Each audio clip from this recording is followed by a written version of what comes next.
Salam sejahtera tuan-tuan, puan-puan. Baiklah, berita terkini ialah pengarah media Presiden UMNO memberitahu Mahkamah Tinggi di sini pada Rabu bahwa Major Maslina Mazlan alias Ramli melakukan kecuaian ketika bertugas dan Datuk Seri Dr. Ahmad Zahid Hamidi mengarahkannya untuk memantau.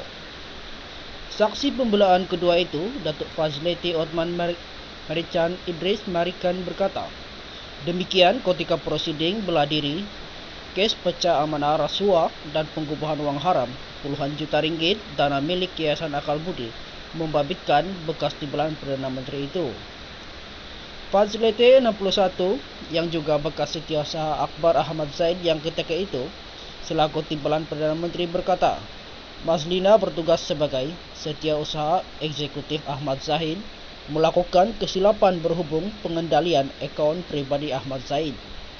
Saya tahu hal ini kerana Ahmad Zaid pernah memaklumkan perkara itu dan mengarahkan saya untuk memantau Maslina sebab pangkat saya yang lebih tinggi dalam angkatan tentera. Saya pernah minta Maslina supaya menunjukkan penyatakan kredit dan cek yang disediakan sebelum dibawa untuk ditandatangani oleh Ahmad Zaid. Namun beliau sentiasa memberikan pelbagai alasan dan hela, katanya. Semasa membaca pernyataan saksi, Fazlete berkata, perkara itu berterusan dan disebabkan tugasan rasmi yang lain. Beliau terlepas pandang untuk memantau dan mengambil tindakan susulan ke atas Maslina. Selain itu, Fazlete berkata, beliau mengetahui kewujudan cop tanda tangan Ahmad Zaid yang berada di dalam kawalan dan pegangan Maslina Mazlan sepenuhnya. Menurutnya, cop itu digunakan untuk urusan sijil-sijil dan kad-kad perayaan. Saya pernah membawa beberapa sijil penghargaan kepada Maslina untuk ditandatangani menggunakan cop berkenaan. Pada 25 Ogos 2020, Maslina memberitahu Mahkamah bahawa Ahmad Zaid membenarkan cop tanda tangannya digunakan sebagai pada cek-cek Yayasan Akal Budi bagi pembayaran bil kad kredit pribadinya. Bagaimanapun, semasa prosiding bela diri Melalo, Ahmad Zaid berkata, Maslina telah menggunakan cop itu pada cek yayasan untuk membayar kad kredit persendirian miliknya dan isteri, Datin Sri Hamidah Kamis, tanpa pengetahuannya.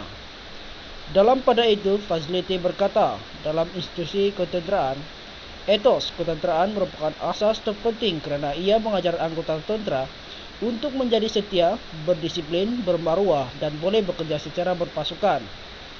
Sepanjang pengalaman bertugas di bawah Ahmad Zaid, saksi ini berkata Maslina tidak pernah memaparkan elemen tersebut dan ini menurut Undang-Undang Angkatan Tentera adalah ingkar perintah.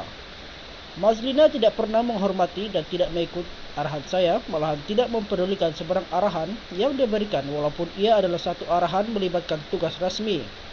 Ini kerana pada anggapannya, hanya Ahmad Zahid yang boleh memberikan arahan kepada beliau dan bukan individu-individu lain, katanya. Selain itu, Fazlete berkata, Maslina bekerja dan membuat keputusan secara bersendirian dan membelakangkan etos ketenteraan. Ahmad Zaid 69 berdepan 47 pertuduhan dengan 12 daripadanya membabitkan pecah amanah, 8 rasuah dan 27 pengubahan wang haram melibatkan puluhan juta ringgit dana milik Yayasan Akal Budi. Prosiding di hadapan Hakim Datuk Colin Lawrence Guerra bersambung.